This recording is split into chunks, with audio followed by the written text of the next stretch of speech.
So I want to hear it from all of you. I just love the way you talk. Well,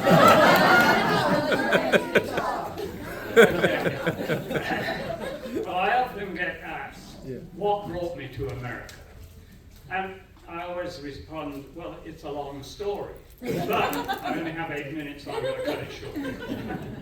The genesis for my journey to America was the decision I made after getting a good honours degree in mathematics to teach elementary school. And the reason I did that is that I'd spent 5 summers in the National Youth Theatre in London, acting in Shakespeare and the Old Vic and other theatres. One was with Helen Mirren. And I decided I don't just want to study mathematics. You know, it's a little boring. Anyway, so I ended up teaching elementary school at my old village elementary school in a little rural village in the middle of England. Well, in Leicestershire. Leicestershire happened to be the most progressive educational county in the whole of Great Britain. And the headmaster of my Burbage Elementary School was implementing a very radical maths program for elementary students developed by Salton P. Deans. And it was teaching math through games and fun activities with manipulatives. So I took to it like a duck to water, and I also introduced a lot of the movement and dance and drama that I'd been, my other passion. And it just so happened that at the same time in the United States, there was a federal program called Follow Through. How many of you know the Follow Through program? Nobody. It still exists, actually.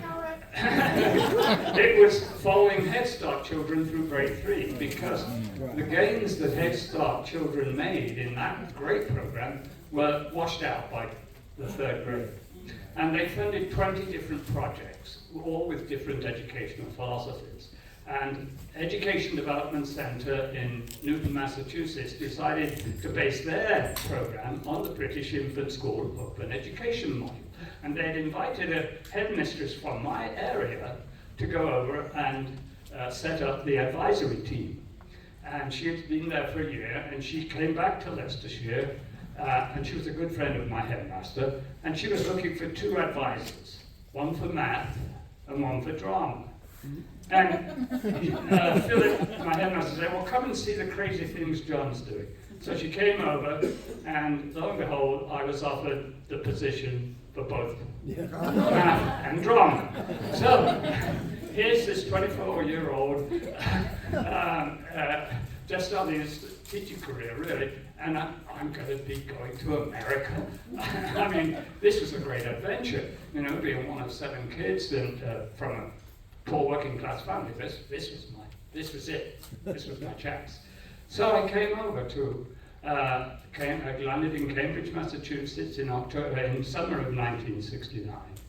And my first sort of eye-opening event that reminded me that I'd come from a peaceful rural village to a country at war.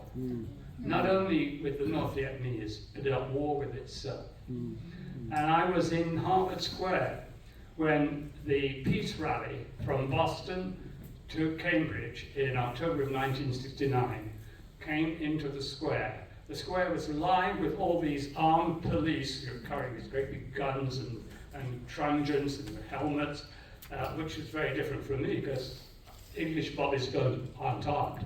And as I'm standing there, a press photographer, a young white press photographer, was taking photos, and he's suddenly clubbed by a police officer over his head. He staggers out from the march, his head's pouring with blood. The police grab his camera and smash that. So I run over to him, and I help him get to a hospital where he has 12 stitches put in his head. And I stayed with him all night because he was so angry. And I realized then that I couldn't just stand on the sidelines. I had to get involved. And so I joined the 500,000 people who descended on Washington, D.C. in November of 1969 for the big peace rally. And unbeknownst to me, my wife was also my future wife, my future wife, Deborah, who's here, and told the story last May, was in the rally, but she was skinny dipping in the reflecting pool, while I was up a tree trying to avoid the tear gas blast. My other enlightenment or education into the bigotry and racial segregation of this country came with my trip as an EDC advisor down to Rosebud, Texas, 70 miles due south of Dallas. And this is in late 1969, and it was a one-street town. And at the north end of town, there were nice brick ranch houses where all the white folks lived. And at the south end of town, there were these small, dilapidated, one-room wooden shacks where all the black folks lived. Well, I was accompanied by the EDC videographer, a young, hippie-looking white guy, and he decided he wanted to document this contrast. So we had a rented car, a station wagon. He sat in the back with the back open, and I drove from the north end of town down to the south end of town. By the time we got to the south end, there was a big police cruiser, lights flashing, pulled us over and arrested us. Didn't like the look of us agitators, and we were not allowed to film, so we confiscated our videotape. Right.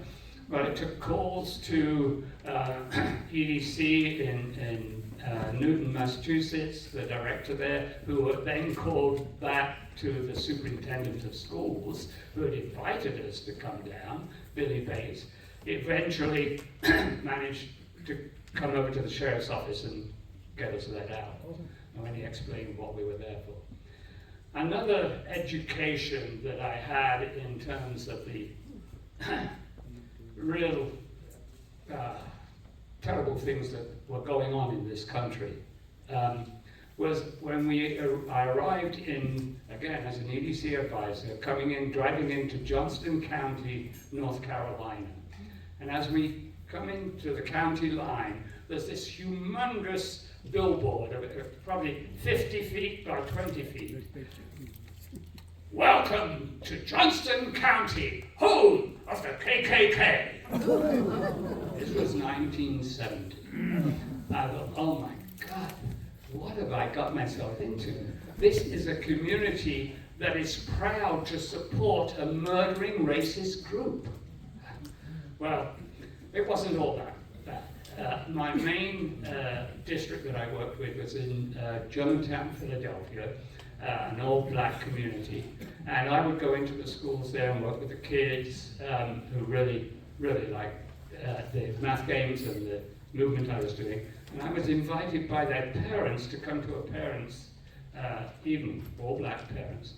And they started complaining about all these white folks coming down from Boston, telling us how to teach our kids and run our schools. And I'm sitting there thinking, oh my God. And I said, oh, I'm white.